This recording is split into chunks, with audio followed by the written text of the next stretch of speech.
الجنيه المصري ينخفض انخفاض كبير أمام الدولار الأمريكي ليصل إلى 47 جنيه وثمان قروش في البنك المركزي المصري. أهلا بكم معنا إن شاء الله تحديث مهم وعاجل لسعر الدولار في مصر واللي شهد ارتفاع مفاجئ في بداية تعاملات اليوم. خليك معانا عشان نعرف الدولار وصل لكام في البنوك. سعر الدولار في مصر النهاردة فاجئ السوق بارتفاع ملحوظ وقوي جدا قدام الجنيه مع بداية التعاملات اليوم. الدولار سجل في البنك المركزي المصري حوالي 46 جنيه و94 قرش للشراء، 47 جنيه وثمان قروش للبيع. أما في بعض البنوك المصرية ففي البنك الأهلي المصري سجل الدولار 47 جنيه و47 قرش للشراء، 47 جنيه و57 قرش للبيع. في بنك مصر سجل الدولار 46 جنيه و96 قرش للشراء، 47 جنيه و6 قروش للبيع. في بنك القاهرة سجل الدولار 46 جنيه و96 قرش للشراء، 47 جنيه وست قروش للبيع.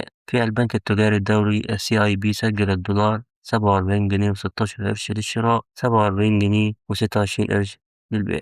الارتفاع ده جه بشكل مفاجئ وخلى السوق في حالة ترقب، خاصة مع متابعة المستثمرين أي تحركات جديدة خلال الساعات القادمة. لو حابب تتابع سعر الدهب يوم بيوم وتعرف آخر التحديثات قبل أي حركة مفاجئة، متنساش تعمل لايك وتشترك في القناة عشان يوصلك كل جديد. سلام.